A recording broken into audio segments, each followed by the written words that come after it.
If you're looking for the real soul of Tokyo, you often have to step away from the big lights, the famous crossings. Today, we're doing a deep dive into an area that, well, a lot of visitors might just pass by, the old Azuma-chō district. Nowadays, it's mostly the neighborhoods of Kyojima and Tachibana in Sumida Ward. Really dense, interesting places. Yeah, it's deceptive, isn't it? Looks like just another neighborhood, but it's incredibly layered. History isn't just in museums there. It's like baked into the streets, the layout itself. So what's our mission today? What are we trying to find here? Well, we want to trace that hidden story, understand how this place became what it is, its amazing resilience, and maybe point out some of those local treasures, the historical spots you can still see and touch today. Okay, let's unpack this. And surprisingly, the story doesn't really start with a building or like a famous event. It starts way back with a myth. We need to get the origin of the name Azuma. It's pretty evocative. Absolutely. You have to go back, way back, to the legends surrounding Yamato Takeru, the prince, and his wife, Ototachibana-hime. It's a core story. Right, the one where he's trying to cross the sea. Right. From Sagami, which is now Kanagawa, over to Kazusa, modern Chiba. Exactly. And the waters were incredibly rough, notoriously stormy. The legend says the sea god was furious, threatening the whole expedition. And that's where Ototachibana-hime comes in, a pretty dramatic story. Oh, absolutely. Epic, really. She sacrifices herself, throws herself into the sea to appease the god. And it works. The waters calm down, and Yamato Takeru makes it across safely. It's this profound act of love and sacrifice that kind of anchors the whole area's identity. Okay, now here's the connection I find fascinating. The part that ties this ancient story to the actual ground, the geography. This is the aha moment, right? This is the key. The name Azuma, it literally translates to my wife. Yamato Takeru supposedly cried this out in grief, but why this spot? Yeah, why here specifically? Because the story goes that her belongings, her comb, maybe some clothing, were carried by the currents and washed ashore right here. Washed ashore where? Exactly. On what they called a yukisu, basically a floating sandbar, a marshy piece of land sticking out into the water. And that tells us so much. Ah, okay. So the myth itself confirms the landscape. Precisely. It's not just a nice story. It geographically pins down this area as historically being low-lying, swampy, part of the Sumida River Delta or the old Tokyo Bay shoreline. That geography is crucial for everything that follows. And that leads us straight to Azuma Jinja, the shrine, in Tachibana One Comb. That's one of the hidden gems, yeah. Definitely a key spot. It's dedicated to her, to Ototachibana-hime, and there are some really special things there. You can still see the roots of the Renri no Kusu. The entwined camphor tree. That's the one. Legend says it sprouted from chopsticks Yamato Takeru stuck in the ground, a symbol of their, eternal love. It's incredibly powerful, especially when you think that the original tree was badly damaged in the 1945 Tokyo air raids. But it survived, in part, like the area itself. It did. The roots are there. A living monument, really. And look at the kamainu, the guardian dogs, dated 1773. Okay, what's special about them? Check out who donated them. It wasn't just local folks.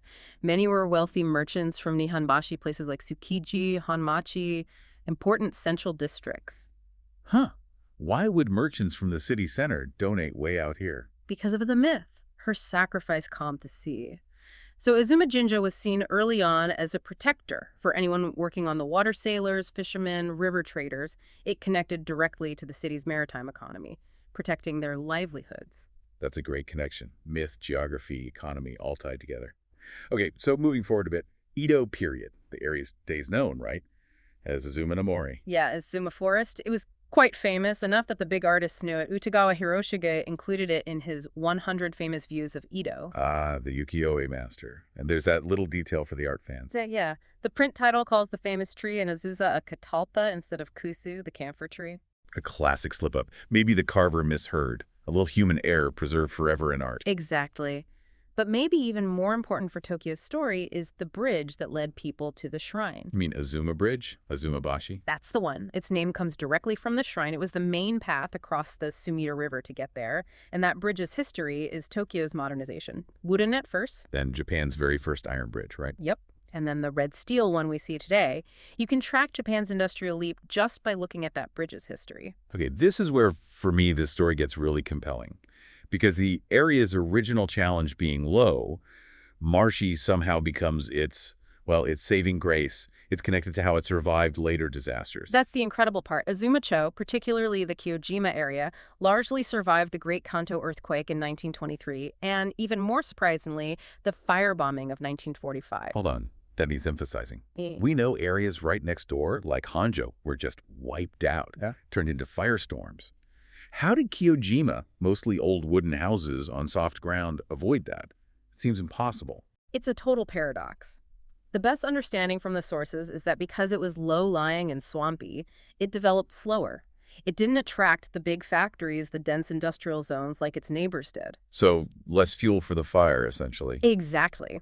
In a grim twist, the lack of that dense, high-heat industrial infrastructure seems to have acted as a buffer. The fires just didn't spread as ferociously through it. It was like an accidental firebreak. Wow. The very thing that made it maybe less desirable initially is what saved it. That's incredible. And that survival must have had huge consequences for who lived there afterwards. Massive. Yeah. After the 1923 quake, people poured in from the destroyed areas. The population of Azuma-chō apparently almost tripled in just 10 years. Refugees needing homes, fast. Right, and they built quickly, densely.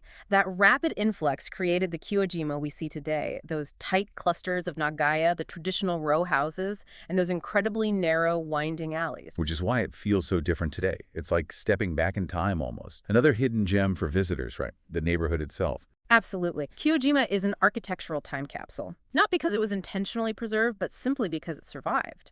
You're walking through streets laid out in the Taisho or early Showa periods. Those Nagaya you mentioned, they're the wooden row houses, often sharing walls. Yeah, built very close. That density, that shared experience of survival, it forged a really strong community spirit, that famous Shitamachi soul.